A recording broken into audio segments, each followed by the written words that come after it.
as cartas, né? Então a gente vai vendo toda essa parte que aí a gente ainda não tinha visto, certo? Deixa eu colocar aqui o slide para a gente poder acompanhar.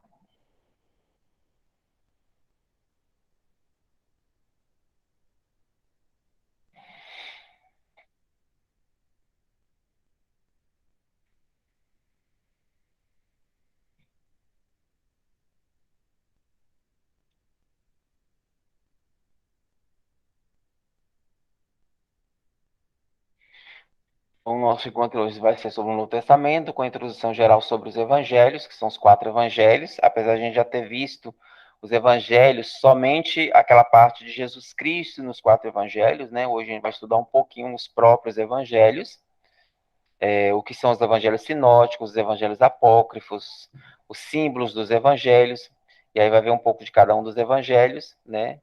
Para a gente poder depois seguir com o estudo das cartas e etc. Certo? Atos Apóstolos, depois as cartas, né? Então, o Novo Testamento, né? Ele é composto dos 4 evangelhos, Mateus, Marcos, Lucas e João. Depois vem o Atos dos Apóstolos. Depois vem as cartas paulinas, que são cartas Romanos, 1 e 2 Coríntios, Gálatas, Efésios, Filipenses, Colossenses, 1 e 2 Tessalonicenses, 1 e 2 Timóteo, Tito e Filemão. E as cartas gerais, que são Hebreus, Tiago, 1 e 2 Pedro, 1, 2, 3 João e Judas. Esse Judas não é Iscariotes, tá? Aquele que traiu Jesus, é um outro Judas. E por último, o livro da Revelação, que é o Apocalipse. Então, uma introdução ao Novo Testamento ou Nova Aliança, como é também conhecido, é a parte da Bíblia onde encontramos o anúncio da pessoa de Jesus Cristo. Então, no Novo Testamento vai falar sobre esse Jesus Cristo tão prometido no Antigo Testamento, porque no Antigo Testamento tinha a profecia que ele viria. E aí os profetas, todas as pessoas falavam desse mesmo rei que viria. Então, o que estava prometendo no Antigo Testamento é cumprido no Novo Testamento, que sobre Jesus Cristo. A mensagem central é o próprio Filho de Deus, que veio ao mundo para estabelecer a aliança definitiva entre Deus e os homens, que ele é a nova aliança, sendo Deus e homem, o próprio Jesus é a expressão total dessa aliança. Ele mostra que é pai para os homens e como os homens devem viver para se tornarem filhos de Deus. Através de sua palavra e ação, Jesus inaugurou a nova aliança, ou, em outras palavras, o reino de Deus. Jesus não deixou nada escrito, ele pregou, ensinou e praticou o projeto de Deus. Sobretudo, ele praticou o projeto de Deus, né? Colocando ali em prática tudo aquilo que Deus o pediu que o fizesse, né? Então, aí ele colocou em prática. E ensinou a todas as pessoas a vivenciar e a viverem e o que devem viver e como devem viver. Isso fez com que ele entrasse em conflito com a estrutura da sociedade que o perseguiu, prendeu e o matou. Mas Jesus ressuscitou, enviou o Espírito aos seus seguidores, chamados apóstolos e discípulos, e eles continuaram sua missão pregando, ensinando e fazendo como Jesus fazia. Foram eles que escreveram o que encontramos no Novo Testamento. Então, toda a parte desse Novo Testamento, primeiro nos 4 evangelhos, sobretudo essa experiência profunda, ou de vivência, ou com Jesus, ou de vivência com aqueles que viveram com Jesus. Não pretenderam fazer uma biografia de Jesus, nem a história ou crônica da ação dos seguidores dele. Quiseram, em primeiro lugar, anunciar Jesus para que os homens tivessem fé e se comprometessem com Jesus. Fé e compromisso que significam continuar sua palavra e ação, construindo o reino de Deus. Então, o Novo Testamento agrupa 27 livros, conforme temas e estilos diferentes. Estão os evangelhos, Atos dos Apóstolos, cartas e Apocalipse, como eu já falei para vocês. Os evangelhos são 4 formas de anunciar Jesus Cristo, escritas num ambiente de comunidades diferentes, ou seja, cada evangelho foi direcionado para um povo diferente. Por isso, tratam da pessoa, das palavras, das ações de Jesus de modo, ao mesmo tempo, semelhante e diferente. ou seja, tem aquela estrutura cervical, vamos dizer assim, né? Igual para todos, mas a forma de distribuição é diferente, porque tem que atender às necessidades daquele povo. Não são biografias das histórias, sim um anúncio para levar a fé em Jesus, isto é, ao compromisso de continuar sua obra pela palavra e ação. Os Atos dos Apóstolos são a segunda parte do Evangelho de São Lucas. Ou seja, quem escreveu o Evangelho o Atos dos Apóstolos foi São Lucas, que é o mesmo que escreveu o Evangelho de São Lucas. Mostram como o anúncio de Jesus e a formação das comunidades cristãs se expandiram, chegando a Roma, centro do mundo naquela época. Aí vemos o sentido da missão cristã, levar a boa nova do Evangelho a todos os homens, para que todos possam tomar conhecimento de Jesus e pertencer ao povo de Deus. As cartas ou epístolas são escritos dirigidos às primeiras comunidades cristãs. Elas não só nos dão uma ideia de problemas dessas comunidades, mas nos ajudam também a ver e superar os problemas em nossas comunidades atuais. Como viviam as cartas, como viviam as antigas comunidades, iguais às que nós estamos hoje. Porém, as formas, o enfrentamento, os problemas devido à época eram outros, né? E às vezes tem algumas semelhanças que os problemas ainda persistem, né? Porque viver em comunidade não é fácil. Então, às vezes, alguns problemas, eles permanecem desde daquela época. O Apocalipse, que foi escrito por São João, é livro escrito em uma linguagem figurada, porque se dirige aos cristãos em tempos de perseguição. Se o povo estava perseguido, eles não. E João estava preso quando escreveu o Apocalipse, então ele tinha que escrever numa linguagem figurada para que as pessoas da comunidade que já entendiam aquela linguagem entendessem o que ele estava escrevendo. Então, não tem nada a ver com o fim do mundo, né? Como geralmente apregoam por aí. Apresenta Jesus ressuscitado como Senhor da história e mostra como os cristãos devem anunciá-lo e testemunhá-lo sem medo, enfrentando até mesmo a própria morte. Aí estão dos quatro evangelistas. Os quatro evangelhos, literalmente, evangelho significa boa mensagem, boa notícia ou boas novas, é derivado da palavra grega, evangelium, ou bom angelium, mensagem. É bom, angelium, mensagem, né? Então, boa mensagem. A palavra grega evangelium deu também origem ao termo evangelista na língua portuguesa. Os evangelhos de Mateus, Marcos e Lucas e João são chamados evangelhos canônicos, por serem os únicos que o cristianismo primitivo admitiu como legítimo e hoje integram o Novo Testamento da Bíblia, sendo também os únicos aceitos pelos grupos que sucederam. As igrejas cristãs só aceitam esses quatro evangelhos como tendo sido inspirados e fazendo parte do cânon. As igrejas cristãs, católica, ortodoxa e protestantes têm na Bíblia incluindo os evangelhos, a base de sua fé e de sua prática. O Evangelho de Mateus, ele foi escrito para convencer os judeus de que Jesus era mesmo o Messias que estavam por vir. Por isso enfatiza o Antigo Testamento, as profecias a respeito desse ungido. Porque para os judeus era importante o que? A promessa e a descendência. Então, por isso que a forma de descrever é enfatizada como a profecia e o respeito desse mesmo, a respeito desse mesmo Cristo, que era considerado como ungido durante o Antigo Testamento. O Evangelho de Marcos, que é discípulo de Pedro, foi escrito para evangelizar principalmente os romanos e relata somente quatro parábolas de Jesus, enfatizando principalmente as ações de Jesus. Os evangelhos de Lucas foi escrito para os gentios, não judeus, né? Gentios são que recebe esse nome por significar que não são judeus. Então, todos os que são judeus, eles seguem aquelas regras, né, do ser judeu, de fazerem todos os preceitos de um judeu, né? E todos aqueles que são, todos os outros povos são considerados como gentios. Enfatizando a misericórdia de Deus através da salvação por Cristo, principalmente para os pobres e humildes de coração.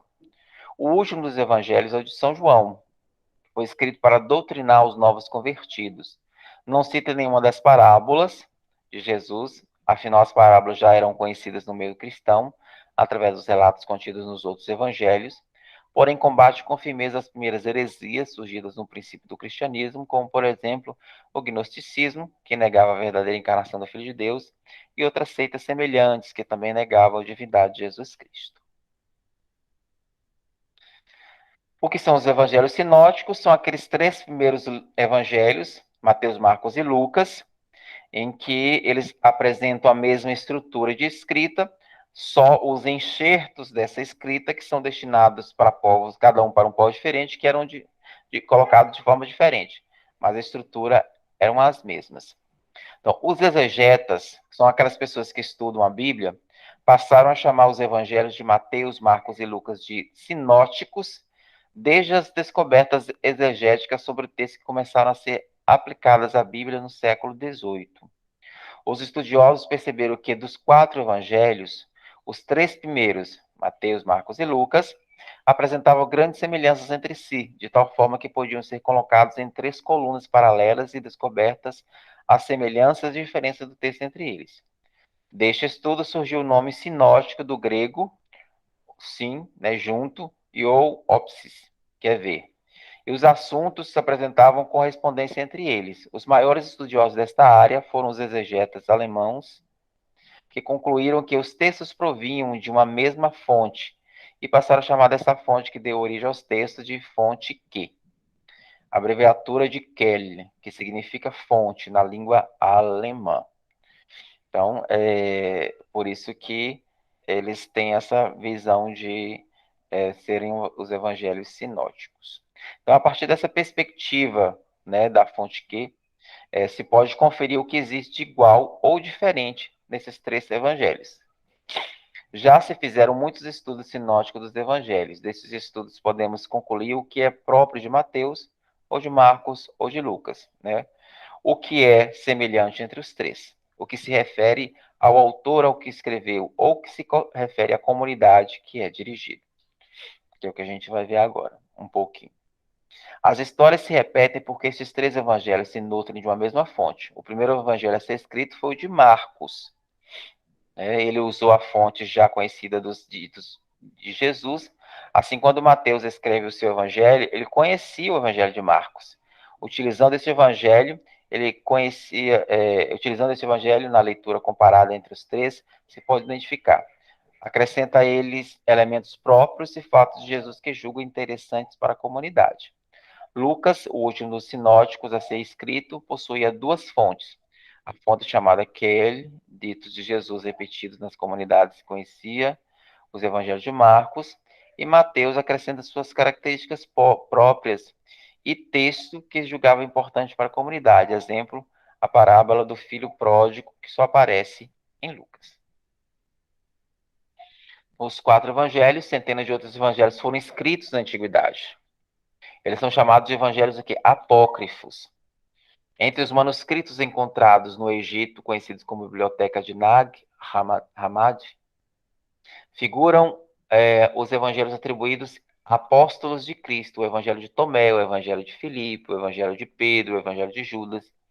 Eles contêm também o evangelho de Maria. Porém, por apresentar várias contradições de conteúdo, esses evangelhos não fazem parte do cânon e não são aceitos pela igreja. Que existem, eu só estou citando mais para que vocês tenham conhecimento, que existem esses outros ditos evangelhos, mas que são chamados de apócrifos, e eles não estão dentro do cânon dos 4 evangelhos, junto com os 4 evangelhos, porque eles apresentam grandes contradições, e por isso não faz parte do cânon. Assim, os 4 evangelhos da Bíblia foram escritos por pessoas que eram muito próximas de Jesus, os evangelhos, né, que tiveram acesso direto a pessoas próximas de Jesus. Os outros evangelhos, que são os apócrifos, que surgiram mais tarde, foram escritos por pessoas que não conheceram Jesus, nem os apóstolos. Esses evangelhos apenas relatam lendas e rumores e não testemunhos oculares. Os evangelhos apócrifos também são diferentes porque são muito mais fantasiosos. Foram escritos até alguns séculos mais tarde e incluem muitos erros e contradições. Por outro lado, esses 4 evangelhos na Bíblia não contradizem uns aos outros e não têm grandes erros históricos. Já na igreja primitiva, somente esses 4 evangelhos eram considerados autênticos e possíveis de comprovar. os símbolos que existem nesses 4 evangelhos, que a gente já até viu uma vez, né? É baseada nessa profecia de Ezequiel, né? Que diz: no centro aparecia a forma de 4 seres vivos, este era seu aspecto. Tinha forma humana, cada um apresentava 4 faces e tinham 4 asas. 4 as pernas, tinham pernas retas e patas como as de bezerro, reluziam como os de brilho do bronze polido. Por baixo das asas tinham mãos humanas nos 4 lados, pois todos os 4 tinham rosto e asas. As asas tocavam-se umas nas outras. Ao se moverem, não se voltavam, mas cada um seguia para onde estava voltando o seu rosto. Quanto à forma das faces, tinha um rosto humano, rosto de leão do lado direito de cada um dos 4, rosto de touro do lado esquerdo de cada um dos 4 e rosto de água cada um dos 4. Então, baseado nessa profecia, né, foi criada os símbolos, né, dos evangelhos. E também baseado nesse outro, nessa outra parte do Apocalipse, né? E que também faz um pouco a rememoração desse mesmo texto de Ezequiel. Que no centro, ao redor do trono, havia 4 seres vivos, cheios de olhos pela frente e por trás. O primeiro ser vivo era semelhante a um leão, o segundo era semelhante a um touro, o terceiro tinha rosto de homem, o quarto era semelhante a uma águia em pleno voo. Cada um dos 4 seres vivos tinha 6 asas cobertas de olhos ao redor e por dentro.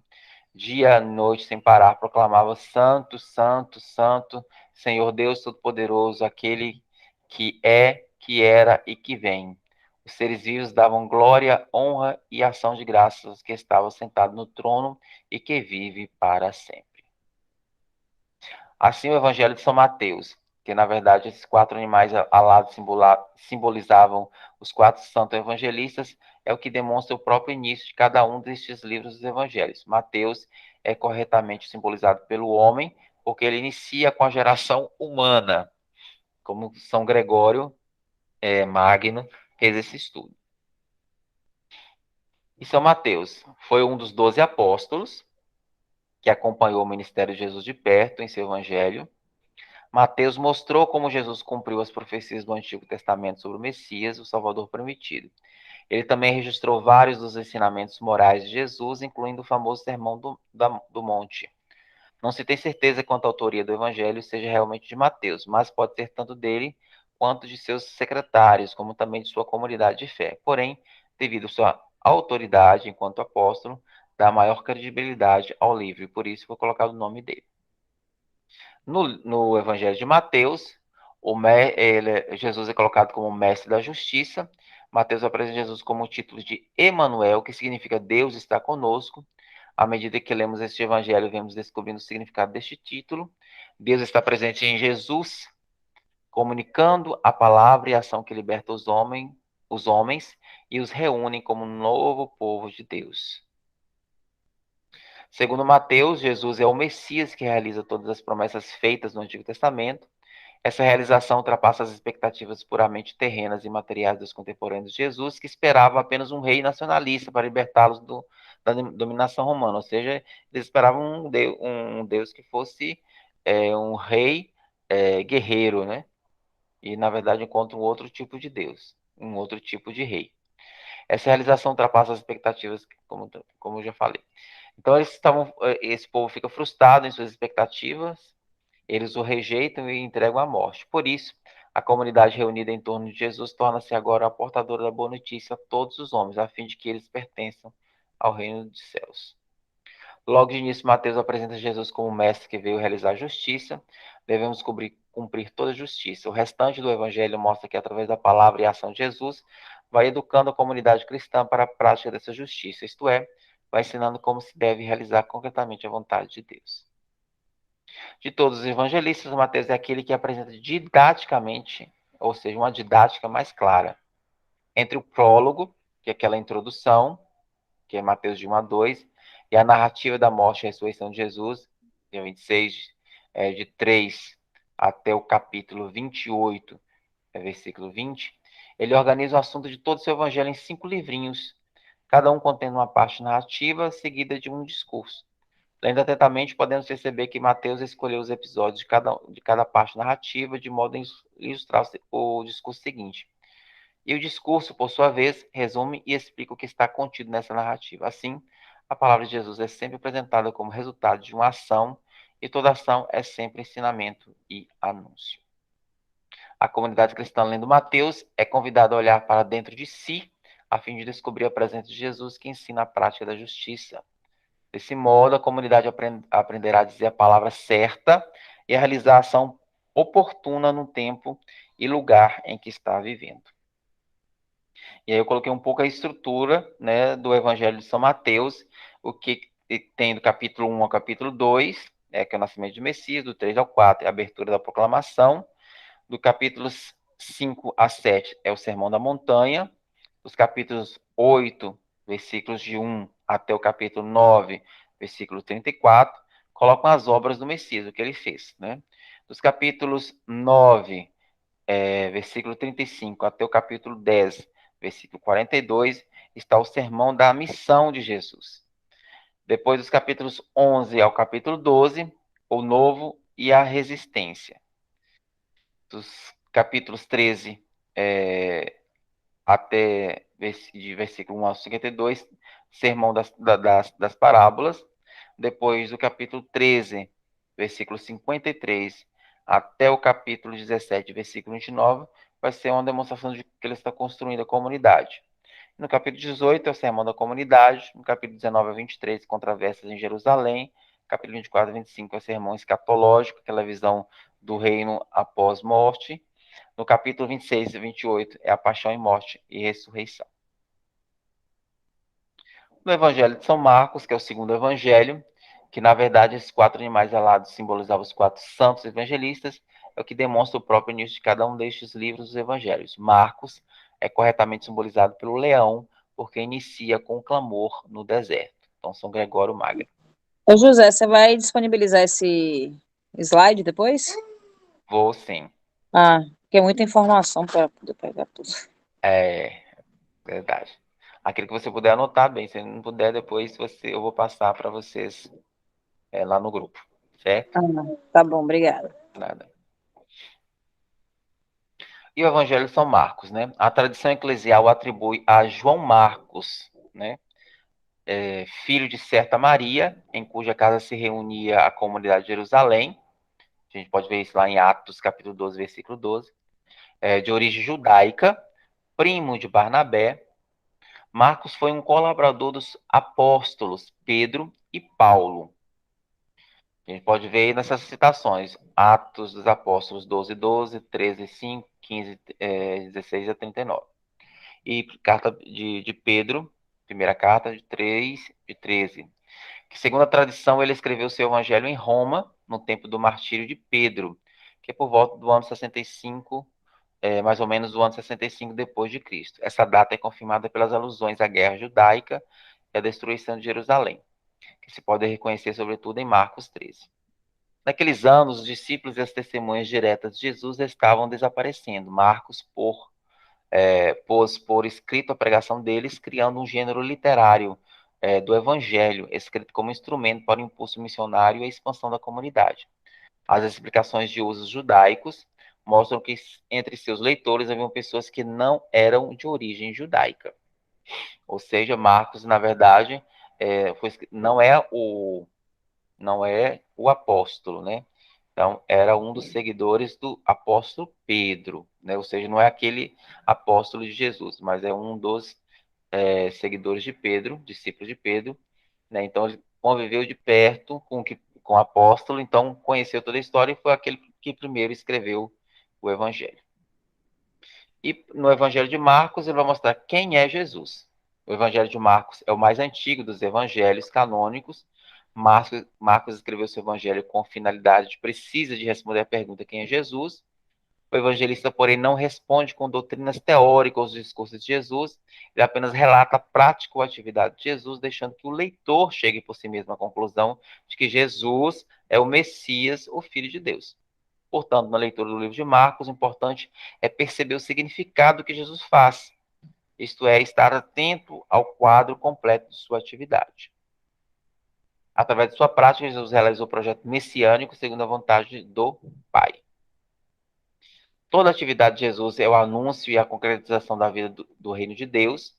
Isso se manifesta pela transformação radical das relações humanas. O poder é substituído pelo serviço, no campo político, o comércio pela partilha, no campo econômico, a alienação pela capacidade de ver e ouvir a realidade, que é o campo ideológico. Trata-se de uma proposta alternativa de sociedade, que leva ao nivelamento fraterno das pessoas. Isso provoca, claro, a oposição acirrada das autoridades dos privilegiados, que já tinham privilégios, né, eram privilegiados naquela sociedade, então quando vê uma nova realidade, ou pessoas querendo fazer uma nova realidade, eles são logo levados à morte. O livro de Marcos é apenas o começo da boa notícia. O autor deixa claro, portanto, que sua obra não é completa, que para chegar ao fim supõe que o leitor tome uma posição, continuar o livro através de sua própria vida, ou seja, a nossa vida é continuação do escrito desse mesmo Cristo. Como discípulo, o leitor deve agora chegar a uma decisão, isto é, reconhecer Jesus como o Messias que leva à plenitude da vida, e aceitar o seu convite, indo ao encontro do ressuscitado na Galileia. Não se trata simplesmente de voltar a ler o Evangelho desde do versículo 1 do capítulo 14, e sim de continuar no tempo presente a atividade concreta de Jesus, através da prática que faça renascer continuamente a esperança da vinda do reino. Eu coloquei um pouco da estrutura, né, do que trata no Evangelho, né? Depois vocês podem ver com mais calma, que termina com, no capítulo 16, versículo de 9 a 20. E o Evangelho de Lucas, que na verdade esses 4 evangelhos alados simbolizam os 4 santos evangelistas, é o que demonstra o próprio início de cada um desses livros dos evangelhos. Lucas é bem simbolizado pelo bezerro ou touro, porque começa com sacrifício. Então, São Lucas era um médico, amigo de Paulo. Ele escreveu seu evangelho para um senhor chamado Teófilo. O objetivo de Lucas era escrever um relato digno de confiança. Por isso, ele pesquisou tudo com cuidado e rigor, procurando fontes seguras. Então, o Evangelho de Marcos ou de Lucas é aquele que é realmente de pesquisa, de profundidade, porque ele tem a história lá, Jesus multiplicou os pães. Então, ele investiga, ele vai atrás dessas pessoas que participaram dessa mesma história, ou que estavam lá, ou que se fizeram presente de alguma outra forma, com a família, ou com parentes que estavam presentes naquele local, naquele milagre. Né? Então, ele é um pesquisador de fato. São Lucas, por ser médico, né? Então ele faz esse trabalho mais científico. O Evangelho de São Lucas contém vários detalhes sobre a família e as origens de Jesus. Lucas foi companheiro de Paulo. Ele escreveu mais ou menos na mesma época de Mateus, por volta de 85 depois de Cristo, depois da destruição do Templo de Jerusalém. Porém, enquanto Mateus escreve para comunidades judeus cristãs, né, porque aquelas comunidades que eram judaicas, mas tinha aceito a ser cristãos, ou seja, aqueles que seguem Cristo, Lucas se dirigiu às igrejas fundadas no mundo de cultura greco-romana, por Paulo, Silas, Timóteo, Tito e outros. A tradição o situa em Éfeso.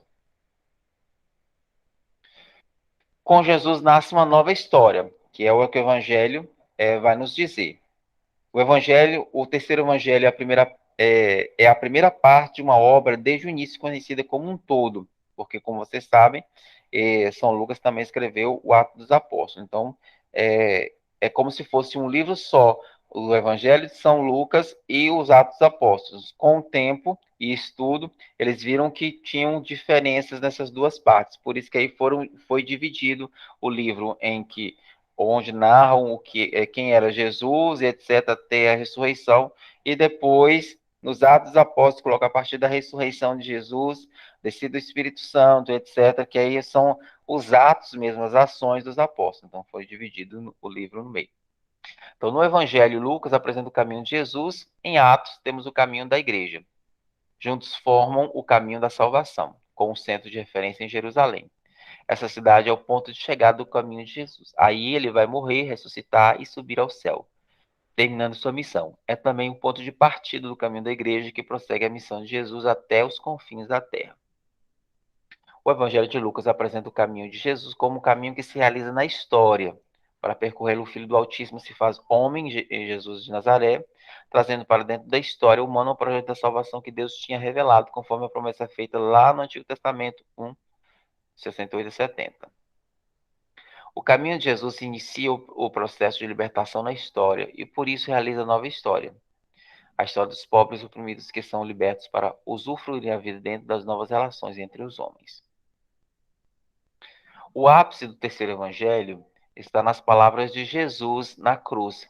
Pai, nas tuas mãos eu entrego o meu espírito. A morte de Jesus é a sua libertação nas mãos de Deus. É a consequência da sua vida e atividade voltada para os pobres e oprimidos, provocando toda a violência do sistema baseado na riqueza e no poder. Mas a morte é também a libertação. É o resultado da obediência total e confiante a Deus. Por isso, Lucas vê a morte de Jesus como assunção, como subida aos céus. O ápice do caminho de Jesus para o ministério de Deus. Jesus se faz da sua vida e morte ato de humilde entrega a Deus. E Deus responde com a ressurreição, que revela e legitima o caminho de Jesus com o caminho da vida. O caminho de Jesus é, portanto, a pedagogia que ensina a fazer a história dos pobres que buscam um mundo mais justo e mais humano. Aí eu coloquei um pouco da estrutura do Evangelho de São Lucas, né? Que depois vocês podem ver com mais calma. E o Evangelho de São João, que na verdade esses 4 animais alados simbolizam os 4 santos evangelistas, é o que demonstra o próprio início de cada um destes livros dos evangelhos. João é simbolizado adequadamente pela águia, porque começa com a divindade do verbo, dizendo: no princípio era o verbo, e o verbo estava junto de Deus, e o verbo era Deus. E assim tem em vista a substância divina, fixada no olhar no sol, à maneira de uma águia. João, ele era filho de Zebedeu, era um dos 12 apóstolos de Jesus, foi outro apóstolo e um dos amigos mais próximos de Jesus. Foi um outro apóstolo e também um dos amigos mais próximos de Jesus. Seu evangelho é bastante diferente dos outros 3, porque procura contar outras partes da vida de Jesus, talvez menos conhecidas. João escreveu seu evangelho com o objetivo de ajudar as pessoas a crerem em Jesus. O que diz o evangelho de João?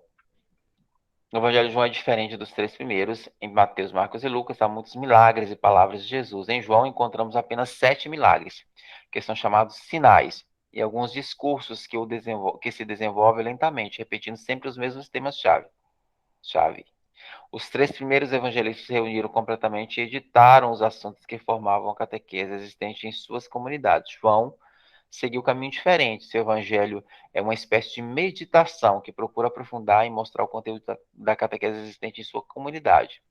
Seu evangelho visa despertar e alimentar a fé em Jesus Cristo, Filho de Deus, a fim de que os homens tenham a vida. Para João, Jesus é enviado de Deus, aquele que revela o Pai aos homens. A revelação de Deus em Jesus põe o mundo em julgamento. Diante da luz da revelação, a vida dos homens se esclarece. Deus, Pai, testemunhou seu amor, entregando seu Filho único para que os homens tenham a vida. Os homens, por sua vez, respondem ao amor do Pai, quando do mesmo modo se abrem para o dom do amor, bom de ser serviço da vida dos irmãos. E assim somos convidados a ler este evangelho, colocando-nos em clima de julgamento, para nos abrirmos à luz de Deus, que mediante Jesus ilumina a nossa vida e nos leva a tomar uma decisão. Aceitar e continuar a obra de Jesus para termos definitivamente a vida, ou rejeitar Jesus e estarmos definitivamente condenados. Aí conta um pouco da estrutura do Evangelho de São João. Concluindo essa parte dos Evangelhos, enquanto toda a Bíblia é inspirada por Deus, como está lá em Timóteo 2, ou 3, 2 Timóteo 3,16, ele usou autores humanos com estilos de vida e personalidades diferentes para cumprir seus propósitos através do que eles escreveram. Cada um dos autores dos evangelhos tinha um propósito distinto por trás do que escrevia, e ao executar esses propósitos, Cada um enfatizou aspectos diferentes da pessoa e ministério de Jesus Cristo.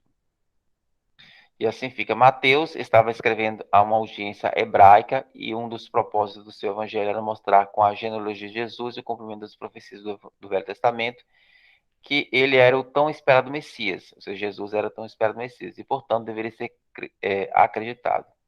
Em Marcos foi uma testemunha ocular dos eventos da vida de Cristo, assim como um amigo do apóstolo Pedro. Marcos escreveu uma audiência pagã, como é salientado pelo fato de não ter incluído coisas importantes aos leitores judeus, genealogia, controvérsias de Jesus com os líderes judeus do seu tempo, referências frequentes ao Velho Testamento. Lucas, o médico amado, evangelista e companheiro do apóstolo Paulo, escreveu o Evangelho de Lucas e o livro de Atos. Lucas é o único autor gentil do Novo Testamento. Ele foi aceito há muito tempo como um historiador hábil e diligente por aqueles que usaram seus manuscritos em estudos genealógicos e históricos. Como um historiador, ele afirma que seu objetivo é escrever uma exposição em ordem da vida de Cristo, baseada no testemunho daqueles que foram testemunhas oculares. Porque ele escreveu especificamente para o proveito de Teófilo, aparentemente um gentil de certa estatura. Seu evangelho foi escrito com uma audiência pagã em mente. Seu objetivo era mostrar que a fé de um Cristo é baseada em eventos historicamente confiáveis e verificáveis. E o Evangelho de João, escrito pelo apóstolo João, é diferente dos outros três evangelhos e contém muito conteúdo teológico em relação a pessoas de Cristo e o significado de fé. Mateus, Marcos e Lucas são frequentemente chamados de evangelhos sinóticos por causa de seus estilos e conteúdos similares e porque eles dão uma sinopse da vida de Cristo. O Evangelho de João não começa com o nascimento de Cristo ou seu ministério terreno, mas com a atividade característica do Filho de Deus antes de se tornar carne. O Evangelho de João enfatiza a divindade de Cristo, como é visto pelo fato que ele usa frases como o Verbo era Deus, o Salvador do mundo, o Filho de Deus, Senhor e Deus, ao descrever Jesus. No Evangelho de João, Jesus também afirma sua divindade com várias declarações de eu sou. Compara com o Êxodo 3, de 13 a 14.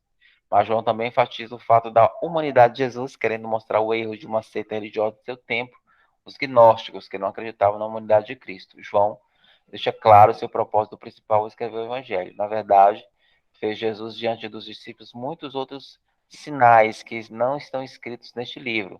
Estes, porém, registrados para que creais que Jesus é o Cristo, o Filho de Deus, e para que, crendo, tenhas vida em seu nome. Dessa forma, por ter quatro distintas e, ao mesmo tempo, exatas narrativas de Cristo, você pode ter acesso a aspectos diferentes da sua pessoa e ministério. Cada narrativa, quando adicionada às outras três, torna-se como uma diferente linha colorida em uma bela tapeçaria. Quando tecidas juntas, juntas formam um retrato mais completo daquele que vai além de qualquer descrição.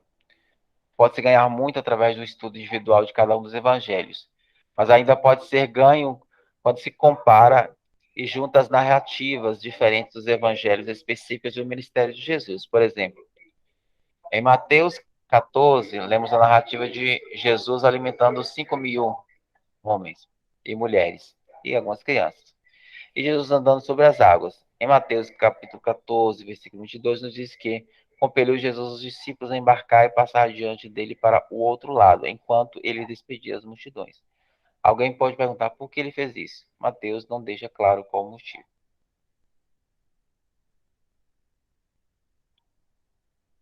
Mas quando você combina com o texto de Marcos 6, você vê que os discípulos tinham acabado de voltar de expulsar demônios e curar pessoas através de autoridades que Jesus lhes tinha dado, quando ele os enviou 2 a 2, mas eles retornaram com uma atitude muito orgulhosa, esquecendo seu devido lugar e prontos a instruir Jesus. Então, ao enviá-los durante a noite ao outro lado do mar da Galiléia, Jesus lhe revela duas coisas, enquanto estão lutando contra o vento e as ondas, dependendo de si mesmo, até as primeiras horas da manhã seguinte. Jesus estava andando sobre a água, prestes a passar pelo barco dos discípulos, quando finalmente os discípulos invocaram o nome de Jesus.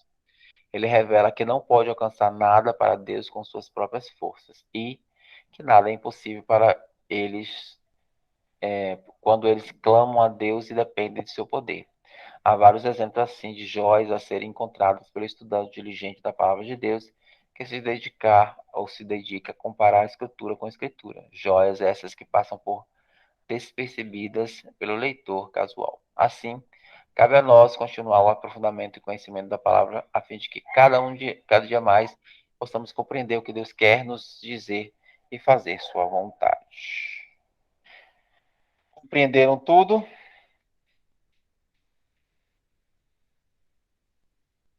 Deu para compreender, né? Vocês estão aí? É muita coisa, mas é mais ou menos. É, né? Sim. Porque assim, a gente depois, no próximo encontro, a gente vê sobre as cartas e o Apocalipse, né? Então, e Um essa pouquinho parte. rápido, mas deu para entender um pouquinho. É porque eu tô com dificuldade, o meu computador tá travando. Ah, tá.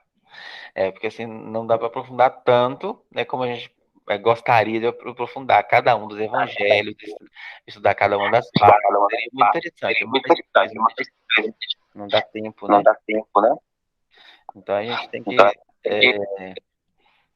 fazer um estudo mais assim, superficial e deixar que vocês aprofundem mesmo, né? Estudem em casa, num tempinho que vocês arranjarem aí, deem uma lida no Evangelho, deem uma lida, porque como eu coloquei mais coisas, só que eu não li todo, né?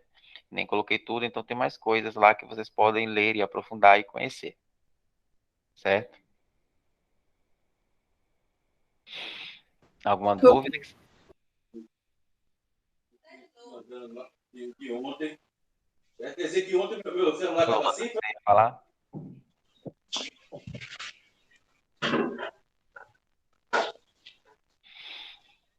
Certo. Então nós vamos concluindo, né, fazendo nossa oração final de hoje, encerrando o nosso encontro, pedindo a Deus que nos anime, né, nessa nossa caminhada, né, esse nosso processo de iniciação à vida cristã, nos fortaleça na nossa fé, para que a gente possa, porque tudo nosso, principalmente meu, é que vocês conheçam a palavra, conheçam o evangelho, conheçam o que Deus nos diz, quem é Jesus na vida de cada um de vocês, mas quem é esse Jesus que os evangelhos querem dizer José, na nossa vida. Oi. na missa passada, sábado passado, Hum, o padre fez uma leitura sobre Elias, sobre a questão do alimento espiritual, hum, né? Fez uma relação entre o corpo físico e o alimento espiritual e como a gente deveria se alimentar com a palavra, com a oração. uhum. E eu achei muito interessante. Mas, assim, dentro da Bíblia, eu vou encontrar aquilo ali dentro na parte de reis, é? Olha, Elias é tratado no Antigo Testamento, sim, certo? O que teu pai estava colocando era a questão da transfiguração, né? Em que Jesus transfigura e os discípulos o veem junto com Elias, né? Então aí e aí ele coloca aquela questão da reflexão sobre esse alimento. Na verdade, Jesus mostra um pouquinho, né? Quem ele é, né? E o que vai se ver após a nossa passagem para outra vida, né? E o que nos alimenta espiritualmente, nos fortalece nessa outra vida é o que a gente fez aqui, né? Então, no Novo Testamento só vai ter essa passagem. No Antigo Testamento, sim, vai ter outras passagens sobre a questão de Elias. Que Elias foi um dos únicos que subiu ao céu, né? No Velho Testamento, né, que eu encontro. Isso, exatamente, no Velho Testamento. Hum. O Novo Testamento, eu entendo assim que é como se fosse um rompimento com algumas práticas Na verdade, passadas, é, digamos assim. Na verdade, Mas ele rompe com muitas práticas, muitas coisas, né? Mas o Antigo Testamento a gente coloca como assim, é a profecia do que vai acontecer no Novo, né? E aí aquela prática que antes no Antigo Testamento era vivida como os judeus, né? Os hebreus que eram judeus, que o judaísmo é a religião, Então, aí eles são judeus. Então, os judeus tinham aquelas características próprias e aquelas leis próprias de serem judeus. Com Jesus, Jesus não deixa de ser judeu, mas ele quebra muitas dessas leis e, a partir daí, há uma renovação nesse novo modo de vivenciar essa espiritualidade que é centrado agora em Cristo. Antes, no Antigo Testamento, ali predominava o que? O politeísmo, era? Isso.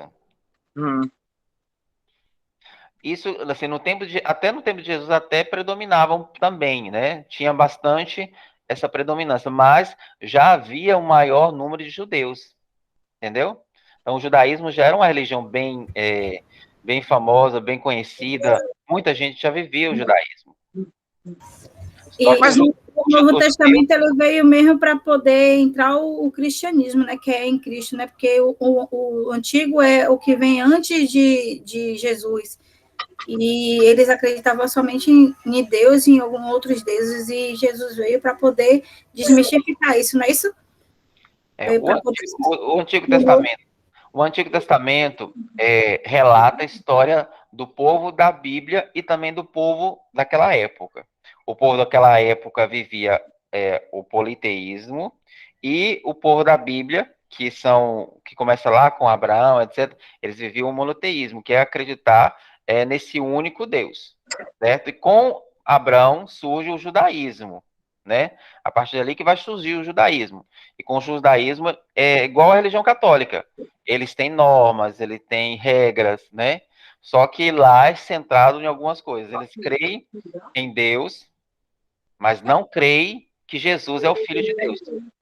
Eles creem que Jesus é um grande profeta, mas não creem, os judeus, não creem que Jesus é o Messias enviado por Deus. Eles ainda aguardam a vinda do Messias. Os judeus, entendeu? Então, isso aí vem o quê? Já é praticamente rasgar metade do véu. Porque nós, enquanto cristãos do Novo Testamento, acreditamos que Jesus é o Filho de Deus. Então, por isso que aí já quebra a questão de vivência com o judaísmo. Porque o judaísmo não crê em Jesus como... Eles creem em Jesus, mas como grande profeta. Mas não creem em Jesus como o Filho de Deus, né? O prometido, o Messias, o ungido. E nós, enquanto católicos apostólicos romanos, cremos que Jesus é o Filho de Deus, o prometido, o ungido, aquele que veio para resgatar o nosso povo. José, ontem eu estava, porque eu estou fazendo junto com o Instituto Hesed, não sei se você conhece, né? Aí tem muitos testamentos. Testemunho. Aí ontem foi de uma médica, né? E assim, como você fala assim, que pessoas ainda não acreditam que Jesus é o Filho de Deus, ela também não acreditava. Ela achava que Deus não existia e tudo mais. E aí só teve que acontecer algo diferente na vida dela para ela poder crer. Eu acho que é por isso que muita gente ainda não crê, né? Porque tem muita gente que só crê depois que vê. Isso. Né, que acontece, acho que é tipo isso dos judeus, não é? Os judeus ainda, eles não acreditam, então eles estão na espera desse Jesus. Nós não, nós já somos pessoas com a fé diferente, nós acreditamos nesse Jesus. E aqueles que vão tendo essa revelação e esse encontro com Jesus, e que aconteça algo na vida deles, que eles possam acreditar nesse Jesus, aí eles mudam de vida, eles começam a acreditar, né? Mas aí é um outro processo, né? Isso foi o que aconteceu na vida dela. Tanto que ela não acreditava em nada, era uma pessoa, ela disse que era extremamente fria, como muitos médicos, né? Que é extremamente frio, não acreditava em nada, nada de fé, se morresse é porque tinha que morrer mesmo, se vivesse é porque tinha que viver, porque foram eles, ela se achava como se fosse um deus, porque foi ela que curou, que fez a cirurgia e curou a pessoa, e depois ela...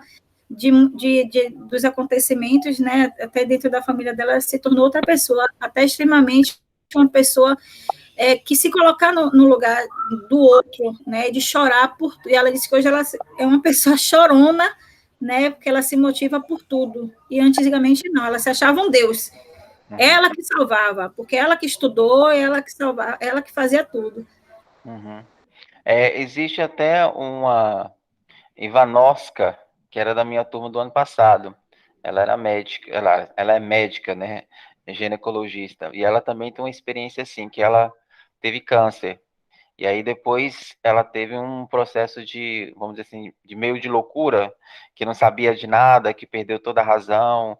Então ela ficava com depressão e etc, etc. Só ela teve uma experiência assim com Jesus, entendeu?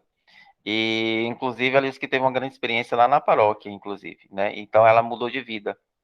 E aí, hoje, ela é, assim, ó, ela é dessa coisa do Arcanjo de São Gabriel, que ela tem uma coisa lá que eu não sei o nome direitinho, que ela participa e tal. Então, e hoje ela é uma pessoa bem compromissada, né, com essas questões, porque ela realmente mudou de vida, entendeu? E o testemunho dela é muito bonito nesse sentido de acreditar, de se empenhar realmente agora com. Ela disse que até mesmo no consultório, ela sempre quando tem oportunidade, ela evangeliza, fala de Jesus, entendeu? Então ela é realmente uma pessoa assim bem compromissada nesse sentido. Então há uma transformação da vida quando Jesus toca mesmo na vida da pessoa, né? Ou então quando acontece algo que transforma a vida da pessoa. É muito interessante. Eu tenho muitos testemunhos, né? E a médica de Aruna, pneumologista, ela, assim como muitos outros médicos, não acreditavam em nada assim do milagre de Aruna, porque quando ela nasceu foi extremamente difícil, né? Então, para eles, ou ela ia morrer ou ela ia ficar no estado vegetativo, né? Ia ter muitas outras sequelas do que ela já tem. Só que, com o decorrer dos tempos, né, e assim, eu aprendi a orar, e elas viam, né, e quando eu falava alguma coisa comigo, eu dizia não, eu sempre colocava Deus na frente, muitos médicos e médicas riam, né, na minha cara. Ah, tá certo. Tipo assim, que só ia dar certo se fosse do jeito deles. E com o tempo, depois que quando ela viu a Aruna, bebê, e ela também não acreditava, quando eu passei a levar, depois que a Aruna saiu do hospital, que passou a ser cuidada, que ela viu a Aruna, ela viu que realmente a Aruna era um milagre de Deus, né? Porque para ela, a Aruna ia sair traqueostomizada. A Aruna não saiu, ela disse que viu minha fé ali. Ela disse que também, depois, quando ela ficou grávida, que ela lembrava de mim, porque ela passou muito sofrimento na gravidez. E ela lembrava de mim, ela olhava e ela via a minha fé. Ela começou a rezar o texto também, né? Porque eu rezava o texto ficava em cima da caminha de Aruna, eu botava a água da oração e dizia, só vai ser essa água. O pessoal desdenhava de mim. E a Aruna saiu do hospital sem tráqueo, né? Hoje ela, mesmo que ela não come via oral, mas ela está em casa sem home care, né? Porque a gente perdeu o home care, mesmo assim, né? Eu aspirava ela 20 vezes no dia ou mais, né? Hoje eu já não aspiro ela. Então, assim, para eles, os médicos que eu levo e que viam ela antes e agora, para eles, a Aruna hoje é um milagre, entendeu? E que não acreditava. Verdade, realmente. É um testemunho de fé, realmente, viu? A vida de Aruna. Certo. Então, vamos fazer a nossa oração final. Colocar nas mãos de Nossa Mãe Maria, essa que foi a primeira cristã, a primeira que levou Jesus Cristo vivo, anunciando a sua prima Isabel, e que a gente possa tocar nos corações de muitas pessoas também, para crerem nesse mesmo Cristo.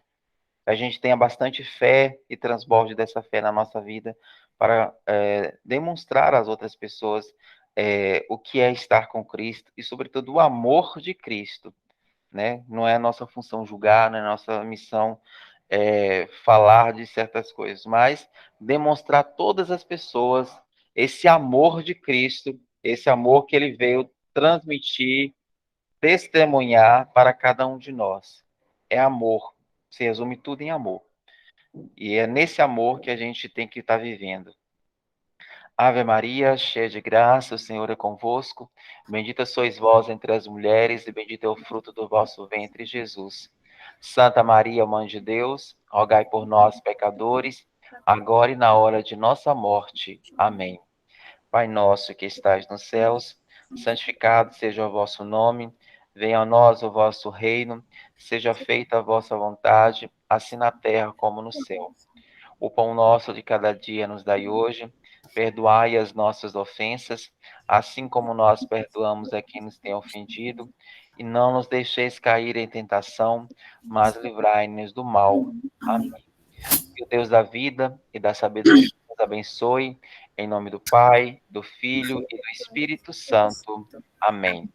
Que tenhamos um excelente final de semana, abençoado, né, na presença de Jesus Cristo. Amém? Amém. Amém. Gente, Amém. vai começar a quaresma de São Miguel amanhã, tá? Eu comprei o devocional com Ana Clara Rocha.